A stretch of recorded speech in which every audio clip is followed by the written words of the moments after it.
English reading part 37. सीचा आवाज आपण क असा घेतो. सीचा साऊंड क.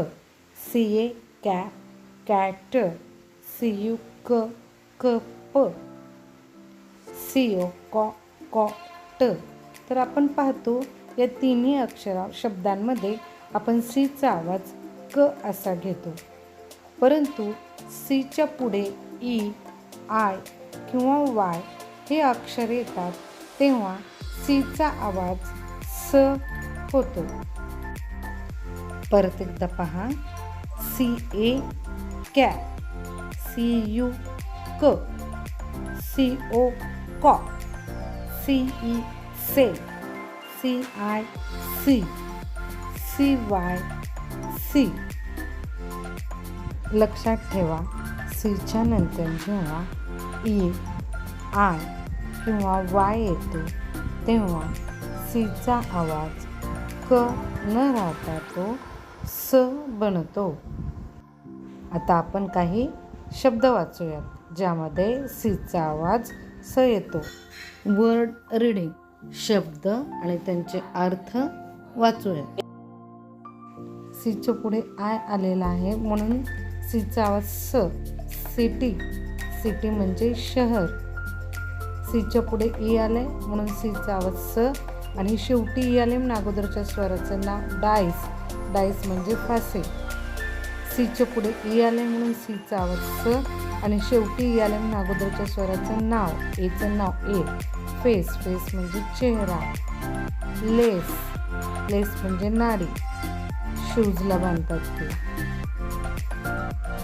इथे पण सीच्या पुढे ई आले म्हणून स आणि अगोदरच्या स्वराचं नाव, कारण शेवटी ई आले. मेस, मेस म्हणजे गदा. सीच्या पुढे ई आले स आणि अगोदरच्या स्वराचं नाव. माईस, आईचं नाव घेतलं आपण. माईस म्हणजे अनेक उंदीर. रेस, रेस म्हणजे शर्यत. शेवटी ई आलेलं आहे अगोदरच्या स्वराचं नाव आई आणि सीच्या पुढे ई आलं म्हणून स. राईस, राईस म्हणजे तांदूळ. सीच्या पुढे ई आले स. एस, एस म्हणजे एका पत्त्यामध्ये असतो. सीच्या पुढे आय आले सी. ॲसिड, ॲसिड म्हणजे आम्ल. सीच्या पुढे ई आले तर स. सेल, सेल म्हणजे आपल्या शरीरातील छोट्या छोट्या पेशी. सीच्या पुढे ई आले तर सीचा आवाज स. आईस, आईस म्हणजे बर्फ. फॅन्सी, सीच्या पुढे वाय आले म्हणून सीचा आवाज स. फॅन्सी म्हणजे मोहक, काल्पनिक.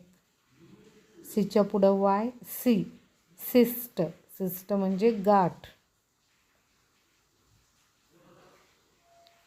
लाईस, लाईस म्हणजे उवा,